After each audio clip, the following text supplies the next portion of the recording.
Je vous rappelle que Benjamin Netanyahou lui-même, après les dernières élections donc de l'année dernière, avait utilisé l'expression élection dérobée, en disant nous ne laisserons pas Benny Gantz voler les élections. Il avait également soulevé la possibilité de fraude électorale. Donc ce discours existe également en Israël.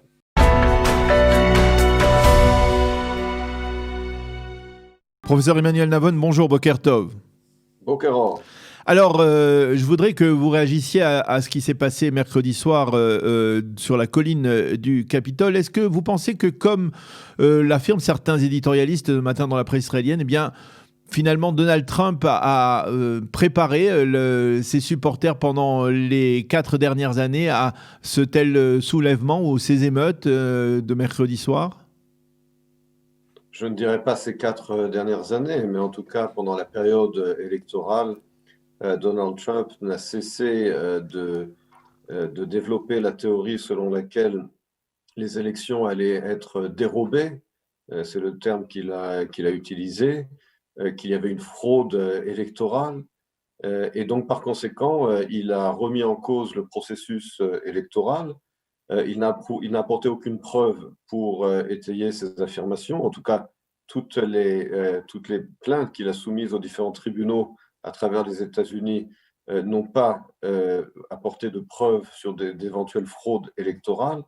Les États-Unis sont l'une des plus anciennes démocraties du monde. Pourquoi est-ce qu'en 2020, il y aurait un système de fraude électorale comme dans un pays d'Afrique? Donc, très clairement, Donald Trump a accusé l'élection d'avoir été volée. Et en ce sens, il est directement responsable de cette incitation de ses supporters pour contester l'élection et pour prendre d'assaut le Congrès. Est-ce que vous pouvez vous expliquer pourquoi il a agi de la sorte? Est-ce que c'est tout simplement par rancœur, par frustration? Est-ce qu'il y a plus que cela derrière cette tentative d'incitation, cette volonté d'incitation de ses supporters?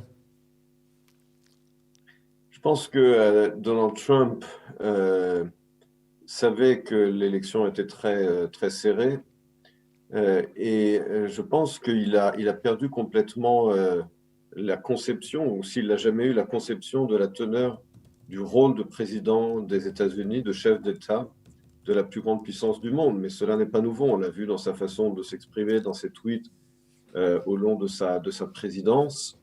Euh, et, euh, et je pense qu'il a véritablement développé ce qu'on appelle en anglais un univers parallèle, où il suffit d'affirmer des choses sur les réseaux sociaux pour transformer la réalité. Alors, je voudrais que l'on revienne un peu sur ce qui se passe ici en Israël et avoir votre avis sur une question qui est posée dans les quotidiens israéliens de ce week-end. Est-ce que ce qui s'est produit à Washington mercredi soir peut se produire dans la réalité d'Israël d'aujourd'hui? Je vais parler d'aujourd'hui. Est-ce que les comparaisons que l'on a dressées à de multiples reprises entre Donald Trump d'un côté et Benjamin Netanyahou de l'autre vous permettent de penser que à un moment, dans un certain cas de figure, Benjamin Netanyahou pourrait réagir comme l'a fait Donald Trump? Ou c'est totalement surfait? D'abord, parlons des faits. Je vous rappelle que Benjamin Netanyahou lui-même, après les dernières élections donc de l'année dernière, avait utilisé l'expression élection dérobée, en disant nous ne laisserons pas Benny Gantz voler les élections. Il avait également soulevé la possibilité de fraude électorale aux élections avant cela. Donc ce discours existe également en Israël. Parler d'élections volées, le Premier ministre lui-même a utilisé cette expression. Parler également de fraude électorale, cette expression a également été utilisée.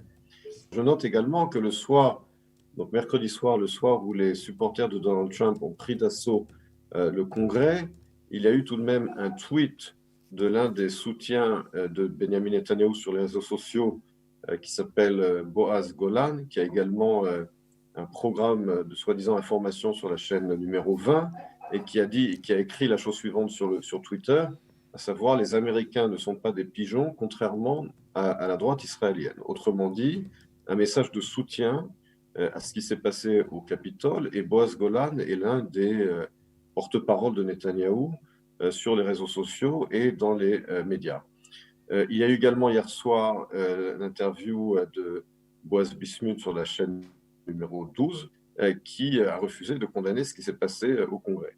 Donc, ce que je sais simplement, c'est qu'il y a déjà une ambiance aujourd'hui en Israël, ou en tout cas parmi les soutiens de Benjamin Netanyahou dans les réseaux sociaux et dans les médias, eh bien, il y a déjà un discours qui est assez inquiétant, qui parle également de deep state, n'est-ce pas, c'est-à-dire d'un système étatique qui contrôlerait véritablement le pays en coulisses et contre la volonté du peuple, etc. Donc, le potentiel existe pour de tels phénomènes. Alors, j'espère qu'on n'en arrivera pas là, évidemment, mais on ne peut pas écarter cette possibilité.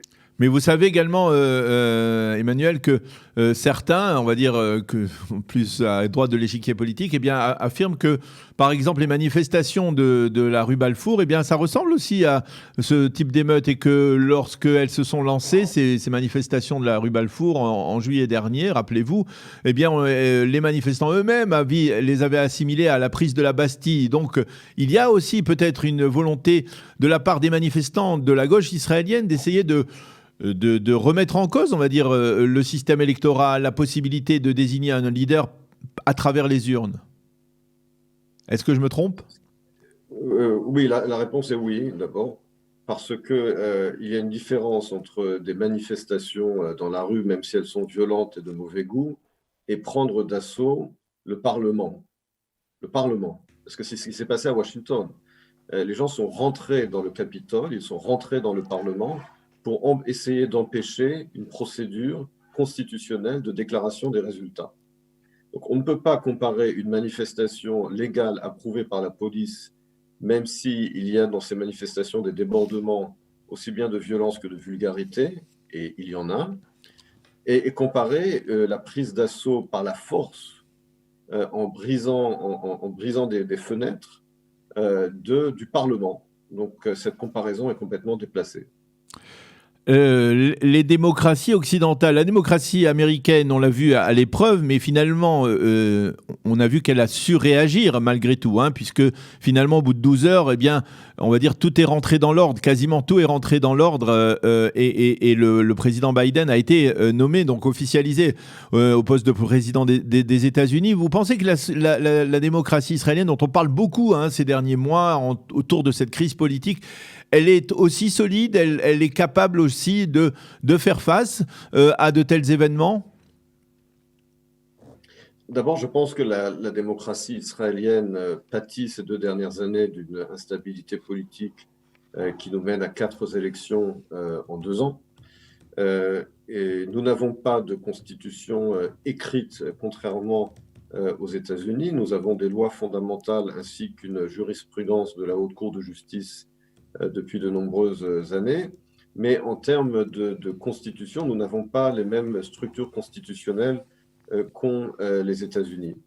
Ceci étant dit, je pense encore une fois que je ne veux pas faire de prévisions ou de spéculations, mais je pense qu'il est important, après ces 2 années d'instabilité politique, après cette façon dont le discours sur les réseaux sociaux s'enflamme et où les gens perdent tout contrôle d'eux-mêmes, j'espère que nos dirigeants, et que nous aurons surtout des nouveaux dirigeants après le mois de mars, qui mettront fin à cette hystérie sur les réseaux sociaux, à ce discours violent, et que nous pourrons enfin avoir un gouvernement stable qui gérera le pays de façon responsable. Vous êtes inquiet, vous, pour l'avenir de l'État d'Israël à ce niveau-là? Vous pensez véritablement que la présence, par exemple, de Benjamin Netanyahou est un catalyseur de cette division, de tension qui pourrait aboutir à ce genre de manifestation? Je note simplement qu'en termes d'instabilité politique, comme je l'ai dit, 4 élections en 2 ans, cela porte atteinte à l'intérêt national. Ce n'est pas moi qui ai dit, c'est l'ancien ministre du gouvernement Ze'ev Elkin, un très proche de Netanyahou, qui a déclaré ouvertement que Netanyahou a sciemment et volontairement poussé le pays à 4 élections en 2 ans pour des intérêts personnels.